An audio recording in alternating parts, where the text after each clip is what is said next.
antes y después de tocar al paciente, ¿no? Ya no estamos hablando de los 5 momentos. Y se vio que a veces muchas se reemplaza por los guantes, como una segunda piel. ¿Y los guantes, por qué se crearon los guantes? Los que tienen mi edad se deben acordar de cuando apareció el SIDA y las precauciones universales y después las precauciones estándar. Apareció para los fluidos del cuerpo. Entonces a veces nos casamos los guantes y todo lo hacemos con los guantes. No, el guante solamente para fluidos, para tocar excreciones, secreciones, pero lavado de manos es suficiente. Y si usó guantes no invalida la higiene de manos. Aparte, el mismo germen que se vio en el guante después se vio en la piel, si no se vuelven a lavar. No protege al paciente ni los protege a ustedes los guantes. En ese sentido, que es muy importante, ¿sí? Los 5 momentos. ¿Para qué es esto también? Para que lo tengan en cuenta, que a veces entran a una habitación, no se lavan las manos, y sobre todo en una habitación de aislamiento, y no toqué al paciente. Sí, pero tocaste la puerta, tocaste la perilla, tocaste la baranda de la cama, tocaste el pie de suero. No lo tocaste al paciente, pero el paciente tiene una flora que lo rodea y que ahí están los microorganismos también. Entonces, eso es fundamental. ¿Con qué debemos higienizar las manos? Si no están sucias, con alcohol. Y si las manos están visiblemente sucias, con agua y jabón. Y en el caso de los aislamientos, un jabón antiséptico. Los elementos de barrera, ustedes los conocen. Esto para cualquier aislamiento son los elementos que se tienen que utilizar. Los barbijos, los guantes, el camisolín y las antiparras. Porque también cada aislamiento va a ir con las precauciones estándar. Y, perdón, no sé cómo volver para atrás, acá. Perdón. Y el camisolín cobra importancia en el buen uso, en las precauciones, ¿sí? Acá les quería mostrar, ¿no?, que siempre es un problema dónde se dejan los elementos. Lo ideal es, si la habitación tiene doble cámara, o sea, doble puerta, que haya una entrada donde dejar los elementos de barrera. ¿Cuántos de ustedes tienen habitaciones con doble puerta para entrar? Estoy contando 3 o 4, después los demás no tenemos. Bueno, hay algunos que tienen la doble entrada, que ahí se pueden colocar las cosas, ¿no? Pero la mayoría no. Entonces, una forma de ordenar esto, de ordenar los elementos de barreras, nosotros vimos la necesidad de hacer estos dispensadores donde se colocan al lado de la puerta y se ordenan los camisolines, el alcohol, los guantes, si necesita barbijo se les coloca, donde se agarran y se colocan antes de entrar a la habitación, que es muy ordenado, porque a veces antes lo que hacíamos era tener una mesa, que era la mesa de comer del paciente, que después le faltaba, y todo ahí, y eran de dispensadores comunes, ¿no?, para todo. Entonces el ordenar el aislamiento, el ordenar los elementos de barrera es importante también para el buen uso. Con los guantes, entonces siempre higiene de manos antes y después de colocarlos. Hay que colocarlos correctamente. A veces se pierde esa técnica de colocación de guantes y el descarte, ¿sí?, que lo externo está sucio. Y el camisolín, que si voy a usar camisolín, es importante que se coloque correctamente y que no esté flotando, porque a veces se coloca así, queda flotando y no se coloca correctamente. Y después cuando lo saco, ¿sí?, recordar que la parte externa es la sucia y que la tengo que volver hacia adentro. Y hay una realidad que tenemos que asumir y que muchas instituciones no la asumen por falta de insumos, pero el camisolín se usa y se descarta. No se puede dejar colgando en una puerta, en un perchero, para que venga otro y lo utilice. Así sea por el propio paciente, porque al lavarse las manos se puede volver a contaminar las manos con el camisolín que ya usó el otro y que lo contaminó. ¿Sí? Entonces es una práctica equivocada que la deben haber inventado los gerentes de compra, porque no está escrita, ¿no? Y que es un problema.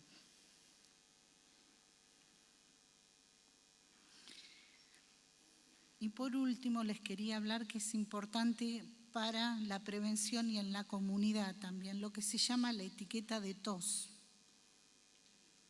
¿sí? En los pacientes, en los familiares, en toda la comunidad del hospital y fuera del hospital, que es al toser, ¿sí? O al estornudar, hacer este movimiento donde estoy protegiendo esas gotas que no le está llegando a otro. Y también no hago así, que me estoy contaminando las manos que después estoy tocando. ¿Sí? Bueno, esperamos las preguntas, ¿sí? Y agradecerles por la atención y invitarlos a que tenemos una página gratuita que pueden entrar por el hospital. Estamos cada vez colocando más cosas. Está Griselda a cargo de la página, donde hay un montón de procedimientos y de material para que ustedes puedan consultar y también puedan relacionarse con nosotros. Muchísimas gracias. Vaya las preguntas allá. Bien, bien.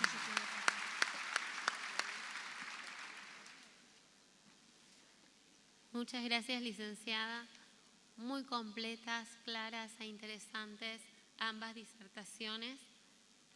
Ahora entonces nos quedan unos minutos para preguntas.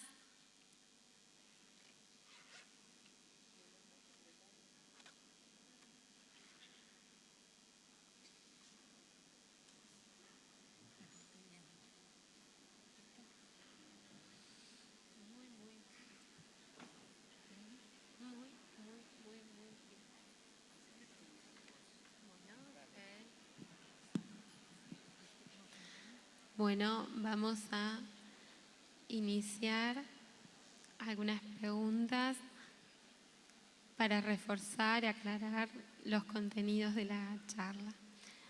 ¿Los nebulizadores con máscara deben ser siempre estériles?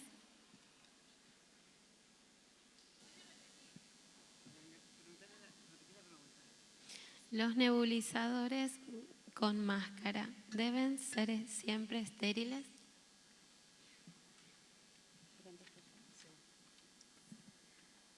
Los voy a desafiar a que levanten la mano aquellos que creen que sí, que siempre tienen que estar estériles.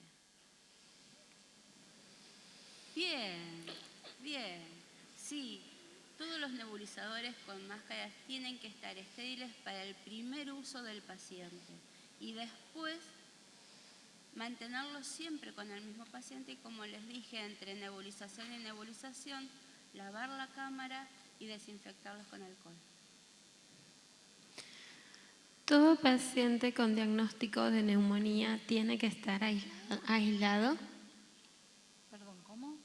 ¿Todo paciente con diagnóstico de neumonía debe ser aislado? No. Todo paciente con neumonía no. Lo que sí realizamos en la guardia es el triage.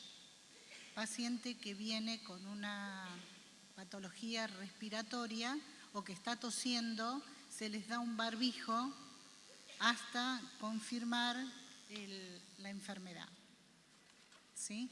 Pero se sospecha que pueda ser una gripe. Bien.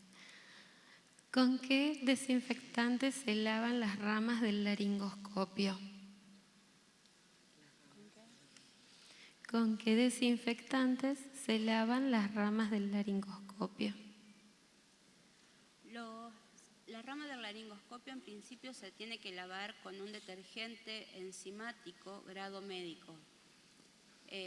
Siempre se debe respetar porque generalmente los detergentes tienen sus tiempos de inmersión de acuerdo al tipo de detergente y estas recomendaciones vienen por el fabricante.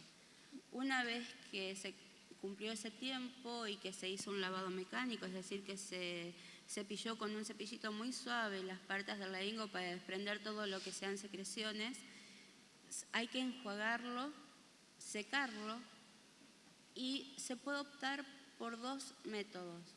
La desinfección de alto nivel, que puede ser con glutatialdehído, que ya se está dejando de utilizar, con ortosteraldehído, que todos lo conocen como OPA, y también hay una otra alternativa que es el ácido peracético. Esto es para lograr una desinfección de alto nivel. Pero existe otra posibilidad y quizás mucho más segura, que es la esterilización. Las ramas de los laringoscopios de última generación vienen para poder ser autoclavables, es decir, procesarlos en autoclave de vapor, que es lo más seguro y lo más rápido.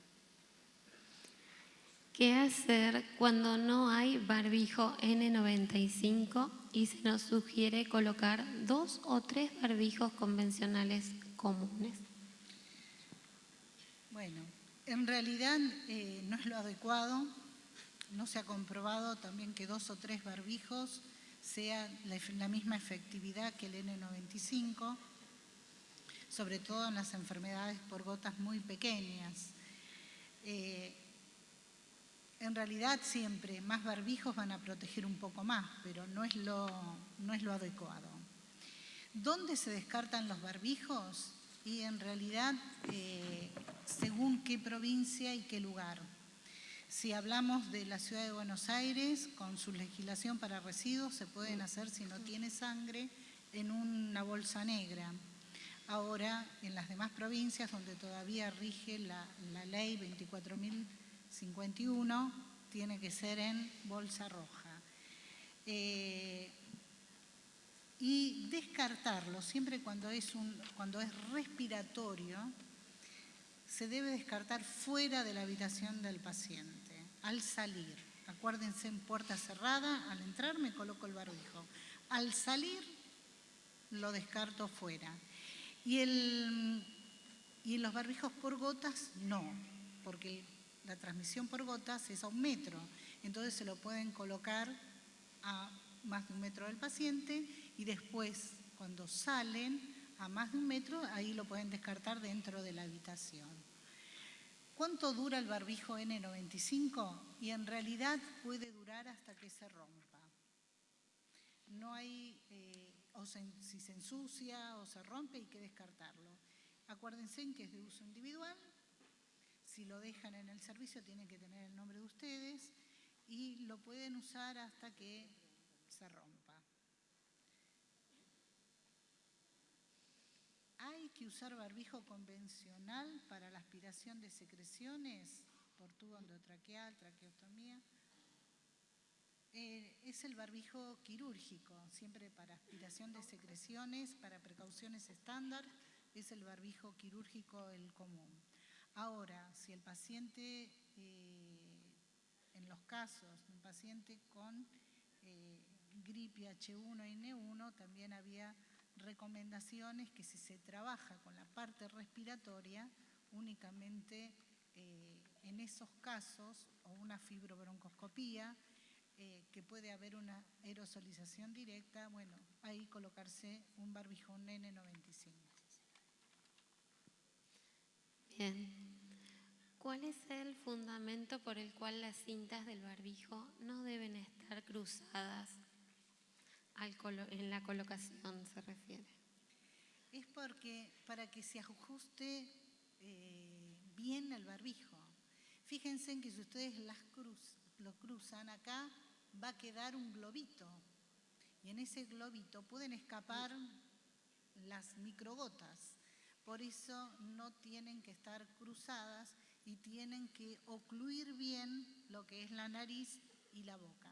Incluso al colocarse el barbijo hay explicaciones muy interesantes que dicen no ajustarlo de esta forma porque es diferente presión, sino ajustarlo directamente con los dedos índice para que tenga una presión perfecta el barbijo. Bien. ¿Por qué el frasco humidificador para lavado debe comenzar a utilizarse a partir de flujos mayores a 4 litros? Hay toda una controversia en cuanto al papel que cumple el agua en la humidificación del oxígeno. Y cuando un paciente, lo que dicen los estudios es que un paciente con menos de 4 litros tiene la capacidad a través de la parte mucosa del tracto respiratorio superior de poder humidificar y calentar ese aire que llega. Hay una cosa que me parece importante, que preguntan qué normas de bioseguridad debe utilizar para colocar un tubo endotraqueal. Esto también lo voy a relacionar un poquito con lo que decía Alicia sobre las meningitis. Cada vez que alguien intuba a un paciente, mínimo tiene que utilizar antiparras y barbijo. Esto es como precaución de bioseguridad. Y después, si el paciente se le diagnostica o no un caso de meningitis, la persona que estuvo expuesta a las secreciones ya estuvo cubierta, es decir, que estableció una barrera entre esas secreciones y no tiene riesgo. Por eso es importante que todos se habitúen a utilizar antiparras y barbijo. Bueno, hay muchísimas preguntas, lo cual habla muy bien de la calidad docente de estas dos expositoras que han despertado tantos interrogantes. Ellas seguramente estarán disponibles después también para continuar. Pero hay una última pregunta que no quisiera dejar de hacer. Dice, ¿cómo gestionar nuestro tiempo para llevar a cabo como corresponde? ¿Cómo argumentar la importancia de estos recaudos a nuestros superiores, a nuestros jefes, a los coordinadores? ¿Hay jefes, coordinadores de enfermería aquí presentes? No se les va a hacer nada, no tengan miedo, no tengan miedo. Los esperamos a la salida. No, lo que sí está comprobado, que es sumamente importante, que yo pienso que ya no lo ignora nadie, que el número de enfermeros en la atención de los pacientes es muy importante. Cuando disminuye el número de enfermeros, aumentan las infecciones y las medidas de control, sean en aislamientos o sean para evitar una infección respiratoria por catéter, quirúrgica, disminuyen y eso se complica. Eso está comprobado y es un problema mundial, que lo tratan a nivel mundial, incluso el gobierno de Estados Unidos lo hizo a nivel de regulación, a nivel Estado. Y es una realidad que hay que lucharla porque hay que tener enfermeros, y no solamente en calidad, sino en cantidad. Podemos tener los mejores enfermeros, pero si no los tenemos en cantidad, poco van a poder hacer. Así que el número de enfermeros es importante, hay mucha bibliografía al respecto, y la formación, la capacitación en servicio y los insumos necesarios para trabajar, eso ya no se puede discutir, hay que tenerlos. ¿Sí? Yo me permito. Creo que quienes estamos en salud debemos empezar a gestionar para cuidar al paciente, para no dañar al paciente, no para reducir costos y generarle solo ganancias a la empresa. Porque esta generación de ganancias, la verdad que es virtual, porque con un juicio que se le presente, va a perder todos los costos que ganó a través de la reducción o todas las ganancias que tuvo a través de la reducción de costos. La atención del paciente, la buena calidad de atención del paciente no siempre significa gastar más, sino administrar mejor. Bueno, me permito decir que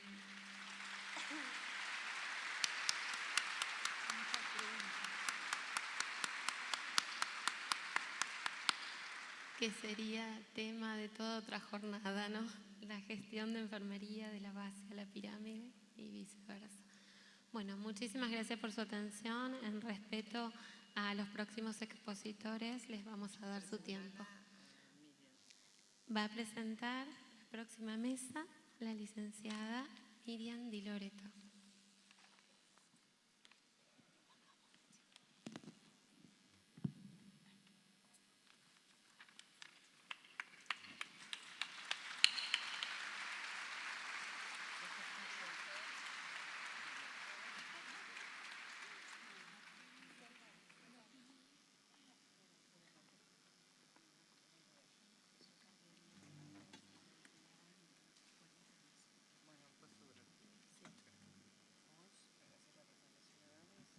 Sí, cómo no.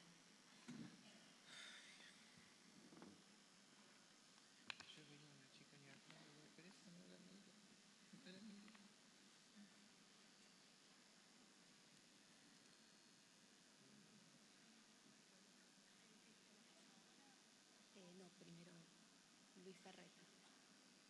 Encargada ya.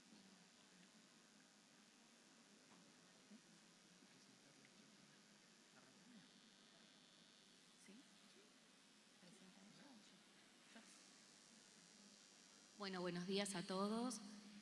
Continuamos con la jornada. Ahora vamos en esta segunda etapa vamos a hablar del cuidado de los pacientes con enfermedades pulmonares obstructivas crónicas y crisis asmática. Para ello contamos con la presencia del licenciado Luis Ferreta, licenciado en enfermería, enfermero jefe de la unidad de terapia intensiva del Hospital Provincial del Centenario, Rosario Santa Fe, presidente del capítulo de enfermería de la Sociedad Argentina de Terapia Intensiva e instructor del curso de enfermería en cuidados críticos de la Sociedad Argentina de Terapia Intensiva.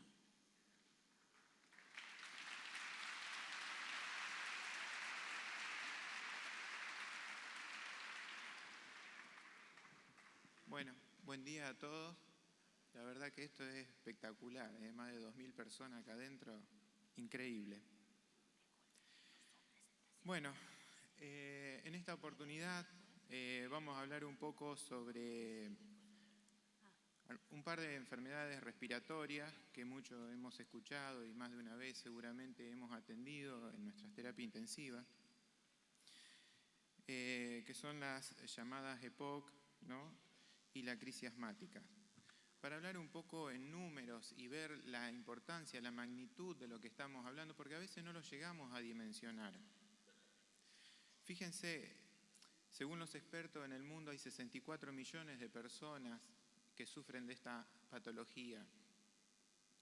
En Argentina 4 millones, no es poca cosa, el 10% de la población más o menos. Actualmente es la cuarta causa de mortalidad a nivel mundial. Y según un informe de la Asociación Argentina de Medicina Respiratoria, estiman que para el 2020 va a ocupar el tercer lugar en mortalidad, detrás de las enfermedades cardiovasculares y el accidente cerebrovascular. Y lo último, fíjense qué importante, que han resaltado, de que no solo afecta al 10% de la población, sino que 7 de cada 10 no saben de que tienen esta patología o que están en vías de desarrollo de esta enfermedad.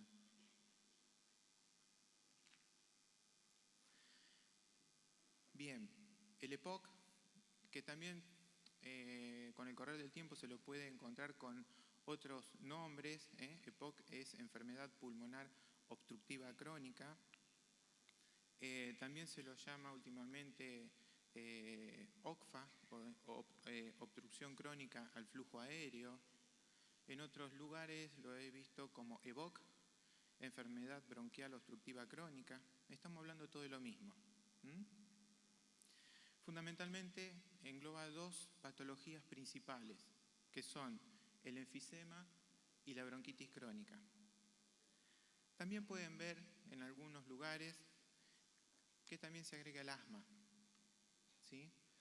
A diferencia que el asma, si bien también crónico, pero tratándolo se llegan a revertir los episodios de asma. En cambio los otros son progresivos y cada vez van empeorando más.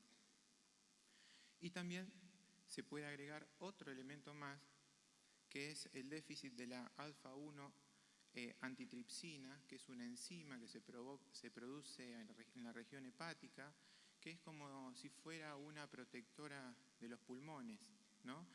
Y el déficit de esta enzima predispone a esa persona a que pueda contraer la enfermedad. De ahí viene cuando se habla de un componente genético de la enfermedad. Pero básicamente nos vamos a referir al enfisema y a la bronquitis crónica. Las causas. La principal causa, el 85% es originado por el consumo de cigarrillo. El 85%. Después se suman las infecciones, especialmente infecciones de tipo virales, exposición a ciertos gases o emanaciones en el sitio de trabajo, personas que trabajan en minería, en la producción del algodón, el plástico, el fibrocemento, exposición a cantidades considerables de contaminación o humo directo del cigarrillo, el famoso fumador pasivo. Todavía en el país, no en todos lugares, está prohibido fumar en lugares públicos, lugares cerrados. Y también otra, la exposición al uso frecuente, digamos, del gas que produce la combustión del gas o la leña, gente que cocina leña en lugares mal ventilados, ¿no es cierto? Bueno, la emanación de esos gases también pueden provocar esta enfermedad, obviamente, cuando se sostiene en el tiempo, ¿no? Bueno, vamos a ver la bronquitis crónica puntualmente. Por concepto, es un concepto clínico que se define como tos productiva o expectoración durante un mínimo de 3 meses en el año y por lo menos durante 2 años. Generalmente está relacionado o se exacerba más en los meses donde hace frío húmedo, ¿no es cierto? Y muchas veces puede aparecer broncoespasmo luego de los paroxismos de la tos. Bien, la bronquitis crónica fundamentalmente se dispara por una irritación bronquial, ¿no? Esa irritación, el principal causante es el humo del cigarrillo, o otros agentes también que provocan irritación fundamentalmente de la mucosa bronquial. Esta irritación provoca una inflamación de la mucosa, a su vez va a provocar una hiperplasia del epitelio, una hipertrofia de las glándulas mucosas, van a provocar un aumento de la producción de moco. Esto va a condicionar para desarrollar infecciones y estas a su vez van a irritar más la pared bronquial, lo cual va a exacerbar más la enfermedad, provocando más estímulo, más tos. Si a esto le incorporamos una limitación al flujo aéreo, entonces pasamos a tener una bronquitis crónica obstructiva. Le agregamos un broncoespasmo, por ejemplo. Esto va a producir un desequilibrio entre la ventilación y la perfusión, va a provocar hipercapnia e hipoxemia y como consecuencia vamos a ver en el paciente cianosis, lo vamos a ver azulado. Es tal así que se los llaman a estos pacientes abotagados azules, justamente por esta alteración entre la ventilación-perfusión. Los síntomas principales de lo que es la bronquitis no obstructiva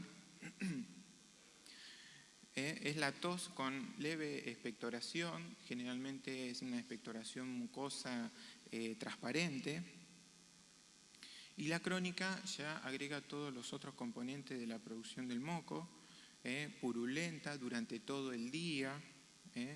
Los esputos pueden ser viscosos y mucho depende también de la hidratación que tenga el paciente. Puede llegar a haber hemóptisis. Las infecciones respiratorias a repetición, por esto que hablaba recién de la hipertrofia de las glándulas de moco y producen más moco, ¿no es cierto? Y eso condiciona a que se produzcan infecciones a repetición, la presencia de sibilancia o broncoespasmo, disnea de esfuerzo especialmente, y la hipoxemia y la hipercapnia por alteración de la relación ventilación-perfusión.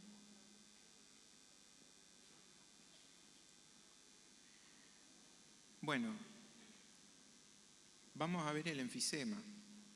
En realidad la palabra enfisema deriva del griego, que se dice también enfisema, pero se escribe PHY, que quiere decir soplar el aire.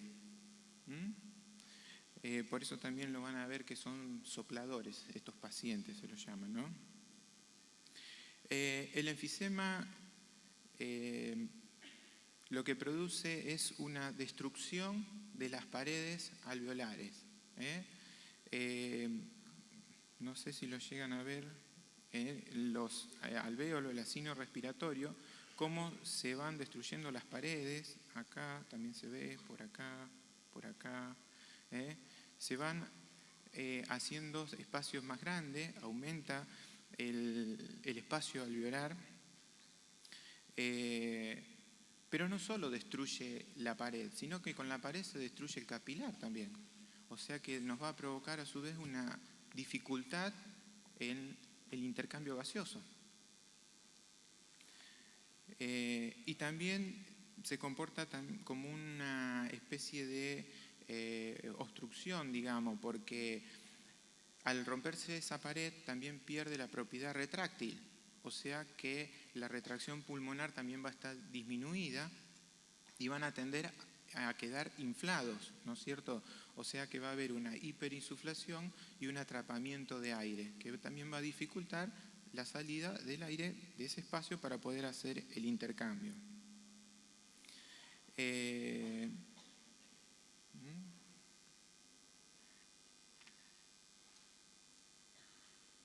Podemos encontrar 4 tipos de enfisemas, 2 o 3 a lo sumo son los más comunes. El primero, que es centrolobular, afecta la parte central del lobulillo alveolar, es cerca del bronquiolo terminal. Se da aproximadamente en el 95% de los casos de enfisema. Generalmente está asociado al consumo de cigarrillo y en muchos casos se asocia también con bronquitis crónica. Después aquí abajo el panaxilar, que afecta fundamentalmente la parte en forma uniforme al lobulillo. Se da generalmente en las bases pulmonares y está relacionado con una insuficiencia en esta enzima que yo les mencioné antes, la alfa-1 antitripsina. Luego está el enfisema paraseptal, que es este de acá arriba, que afecta la parte terminal del lobulillo. Generalmente se encuentra ubicado en el ápice del pulmonar y es el que se asocia con los neumotórax. Y finalmente el último es un enfisema irregular que se llama, que tiene un aspecto de tipo cicatrizal que afecta en forma casi uniforme al lobulillo. Los síntomas que presentan estos pacientes, fundamentalmente, cuando hablamos de disnea, casi todos los pacientes que tienen una patología respiratoria van a tener disnea. Recuerden siempre que la disnea es uno de los principales signos de dificultad respiratoria.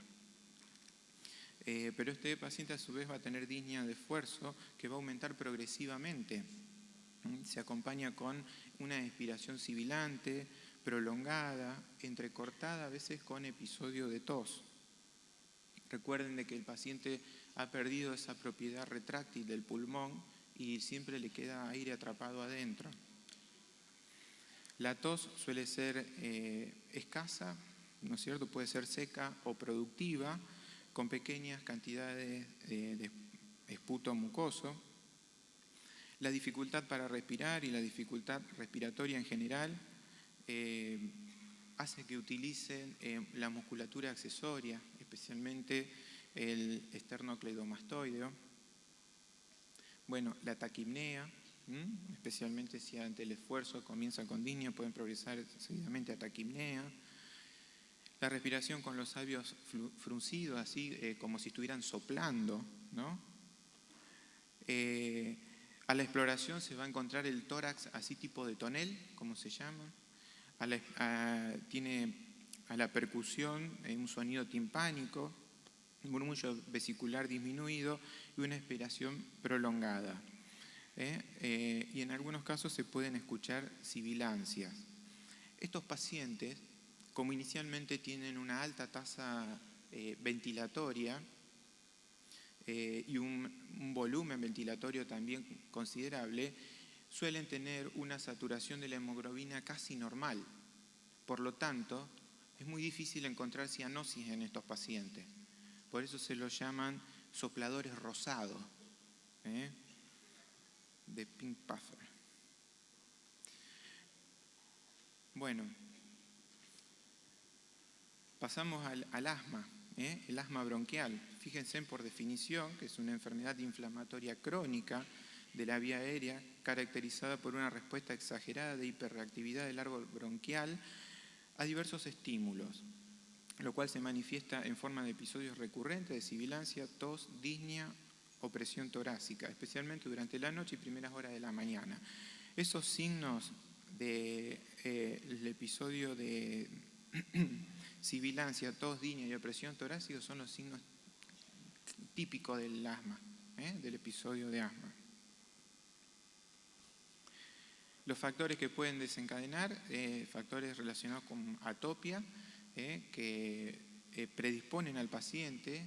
Estas enfermedades atópicas están fundamentalmente relacionadas con o hacen referencia a enfermedades alérgicas y están relacionadas o asociadas con anticuerpos contra la inmunoglobulina E. Fármacos, por ejemplo, la aspirina, son fármacos que pueden desencadenar o acelerar o agravar un episodio de asma. No solo la aspirina, sino también los antiinflamatorios no esteroides. Estos son medicamentos que deben estar prohibidos, digamos, en el paciente asmático, porque no resuelven la vasoconstricción, sino al contrario, pueden llegar a agravar el cuadro. El asma ante esfuerzo físico también pueden desencadenar. Los cambios atmosféricos, a veces los climas muy secos y fríos o a veces los muy húmedos pueden generar en determinadas personas mayor irritación, digamos, mayor estímulo. Profesionales relacionados a la exposición en el lugar de trabajo, a veces hay polución ambiental o algo que produce una alergia, digamos, ¿no? Una estimulación. Las alteraciones emocionales, por conflictos familiares, situaciones angustiantes, de estrés extremo, ¿no? Que pueden también llegar a desencadenar, especialmente si el paciente tiene ya el antecedente de ser asmático.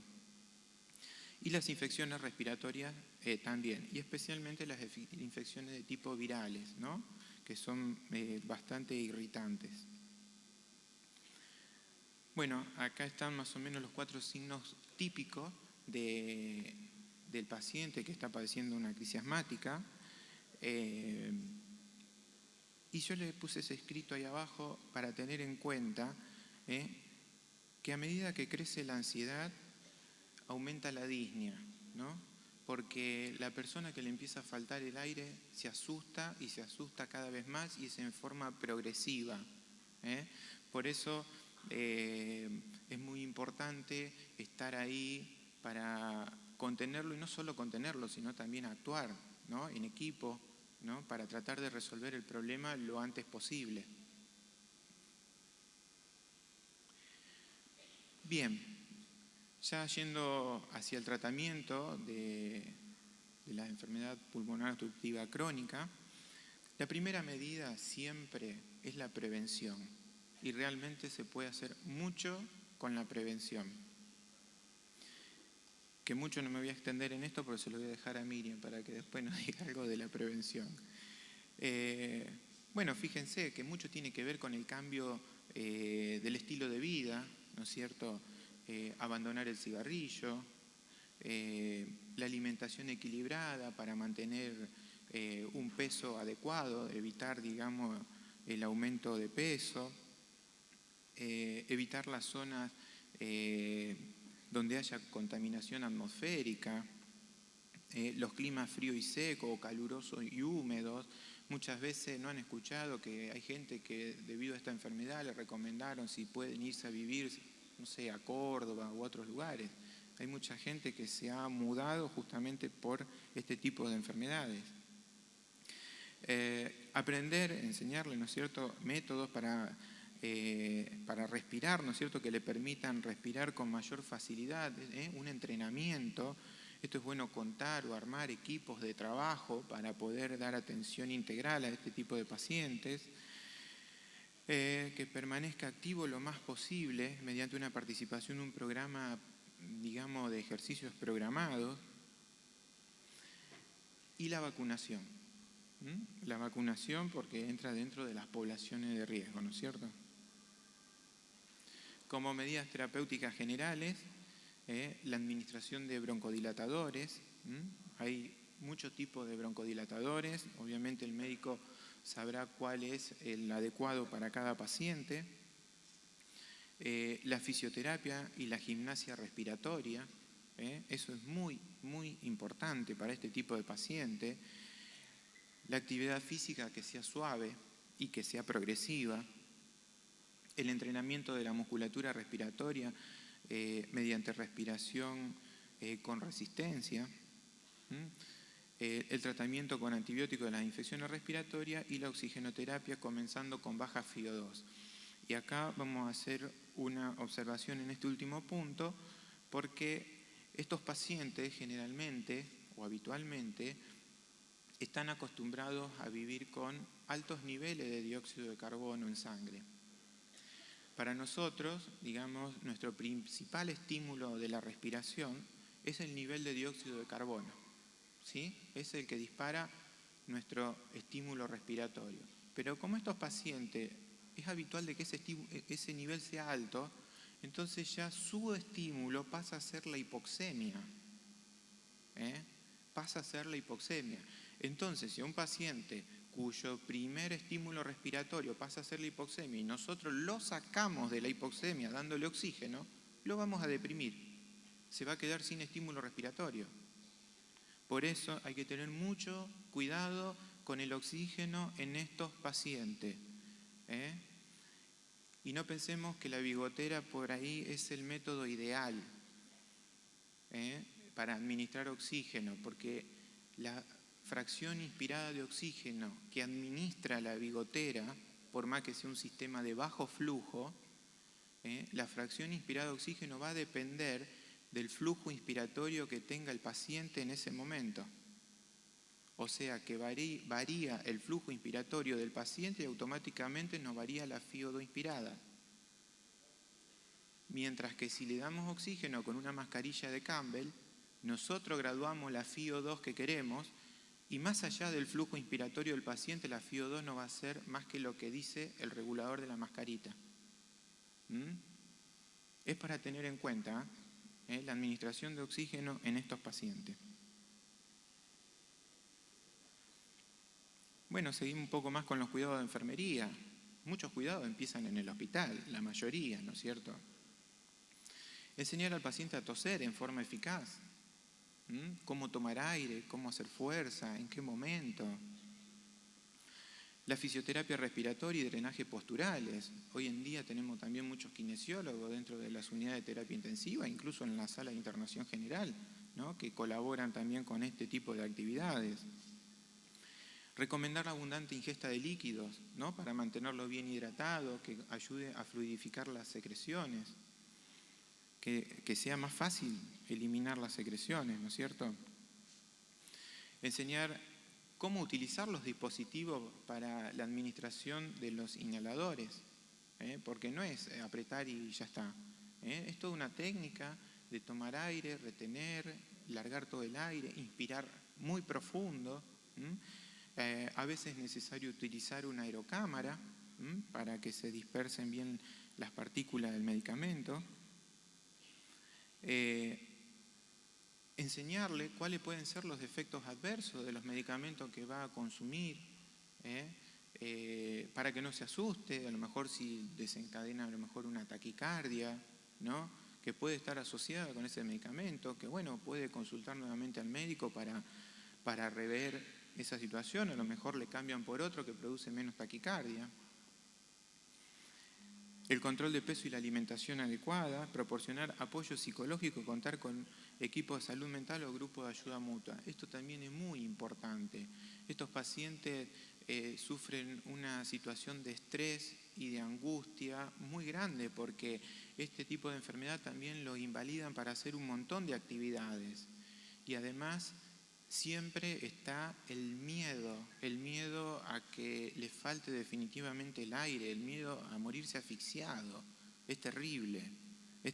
Por eso necesitan mucho apoyo. Y no solo él, sino también el grupo familiar también, porque a veces son los que van a sostener también a esta persona.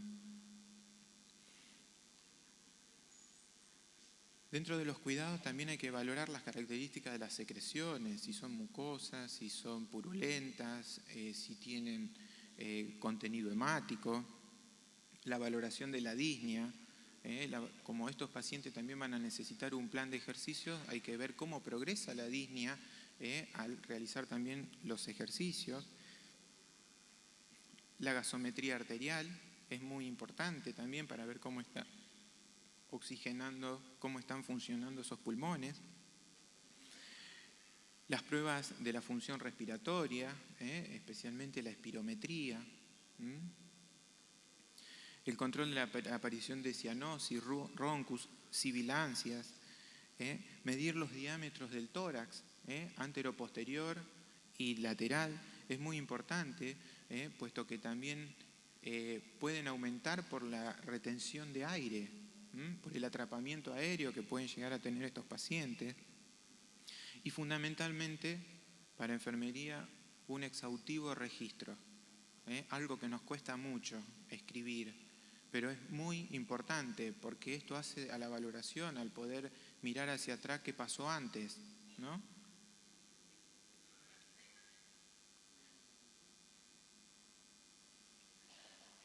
Bueno, muchas veces los pacientes no llegan de la mejor manera, ¿no es cierto? Y muchos van a requerir apoyo ventilatorio. Si bien inicialmente se puede tratar de evitar la intubación, porque después extubar a estos pacientes no es nada fácil, lleva tiempo, se puede probar a través de ventilación no invasiva. Puede que dé resultado, a veces no da resultado y hay que progresar, y va a requerir intubación el paciente. Y en ese caso habrá que vincularlo a ventilación mecánica. Este tipo de patología tiene una forma específica de ventilar.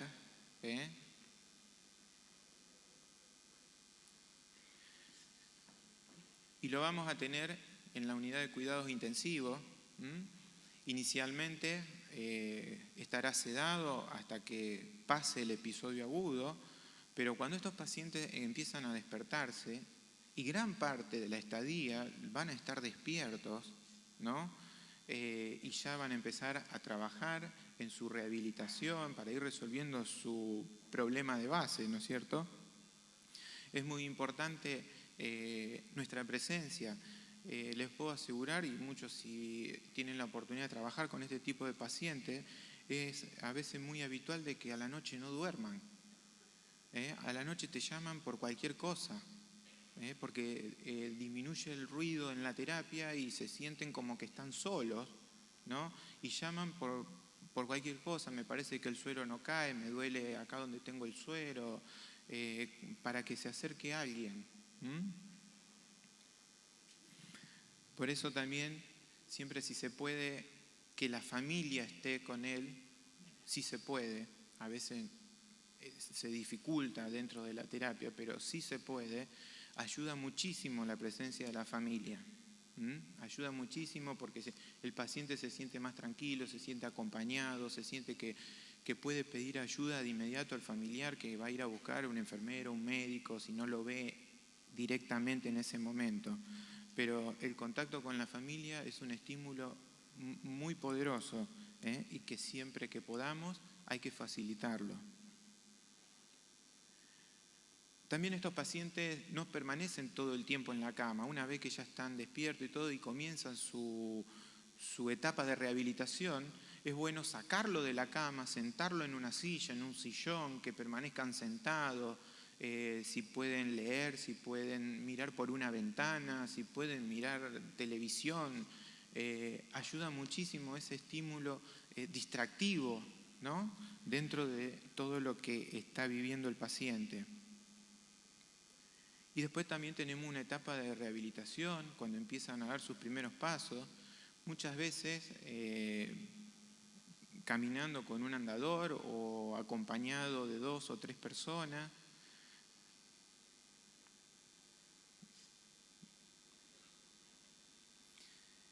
La rehabilitación, que lo ideal es que ya empiece dentro del hospital.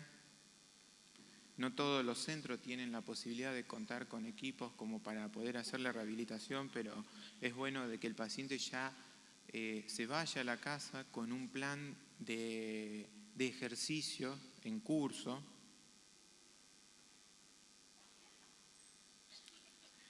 Y con respecto a la rehabilitación, los objetivos principales son aliviar la sensación de ahogo, facilitar las actividades de la vida diaria, que el paciente pueda caminar, que pueda higienizarse solo, que pueda comer, y que mejore su estado de ánimo. Obviamente, si logramos todo eso, su estado de ánimo va a mejorar seguro.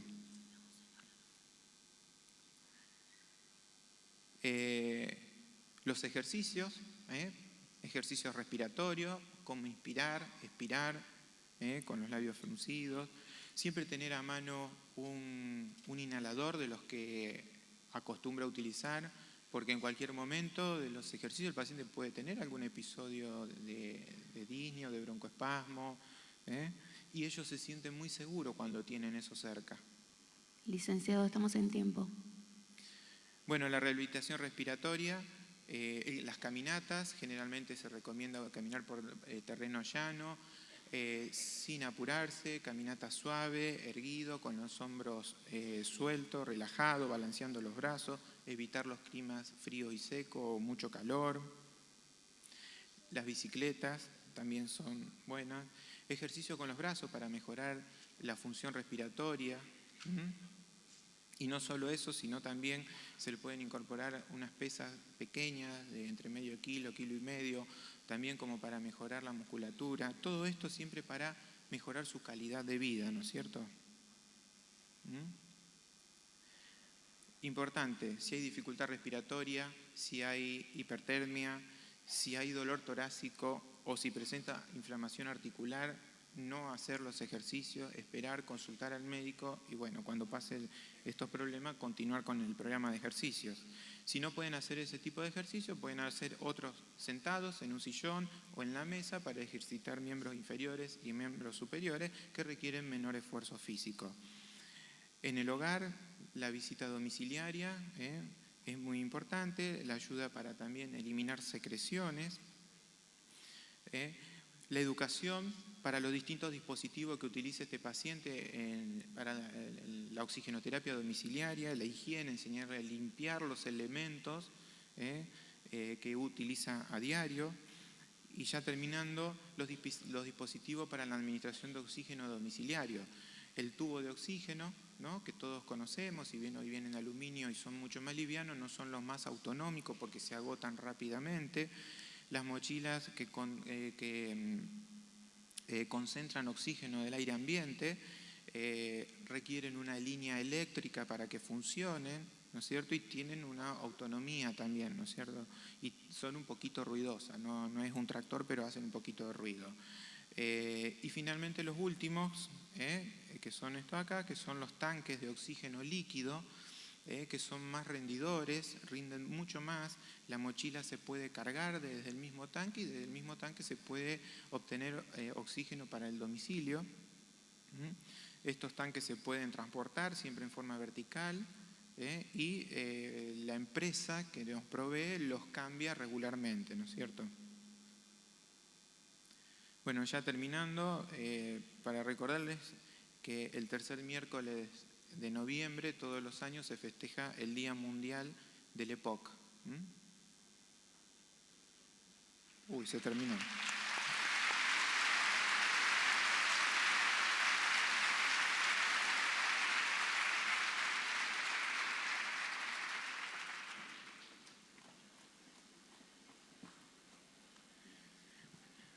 Bueno, ahora le hablo de acá. Dejamos el cierre para la licenciada Miriam Di Loreto.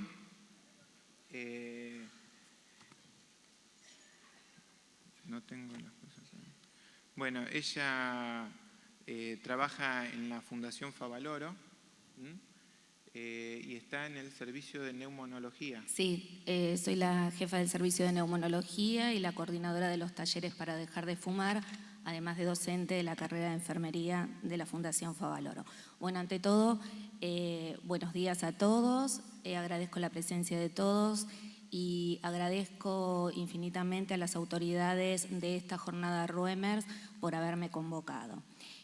Con Luis pensamos en esta última parte, en darles algunos tips que los tienen en el libro, tips importantes de la educación. Si bien desde la Escuela de Enfermería nosotros nos forman como cuidadores, ¿no es cierto? También sabemos que uno de nuestros roles fundamentales es la educación de los pacientes.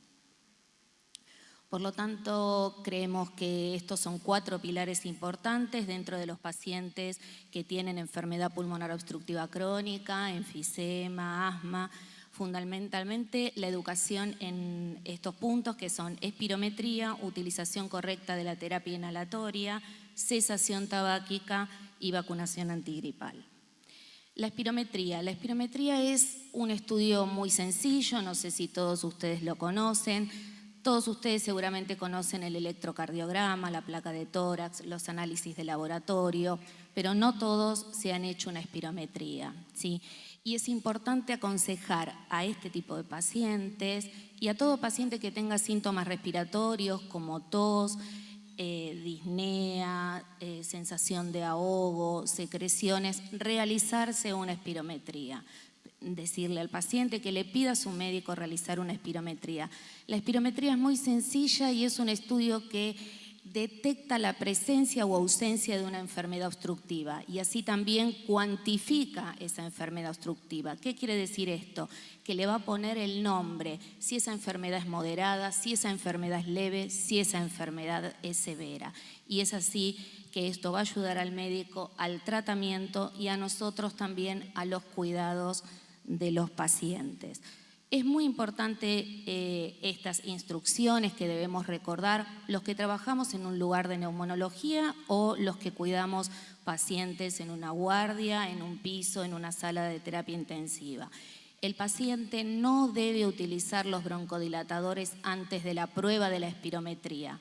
¿Por qué no debe utilizarlos? Porque la prueba se realiza pre y post broncodilatadores, ¿sí? Así que es fundamental que cuando sus pacientes vayan a realizar ese estudio, ustedes hagan cumplir estas indicaciones. Que el paciente evite fumar por lo menos las 6 horas antes de la realización de la prueba, que no realice ejercicios previo a la prueba, que evite comidas abundantes, bebidas con cafeína, gaseosa y qué vamos a necesitar de los pacientes? Ni más ni menos lo que está en las gráficas, el peso y la altura del paciente, controlar y valorar los signos vitales y todo lo que valoramos los enfermeros cada vez de un estudio, e indicarle al paciente que es un estudio sencillo, que vamos a necesitar de su colaboración y que va a tener que soplar a través de una boquilla, que siempre son descartables, y ahora mencionando a las enfermeras que estuvieron hablando anteriormente, casi todos los centros están utilizando filtros bacteriológicos.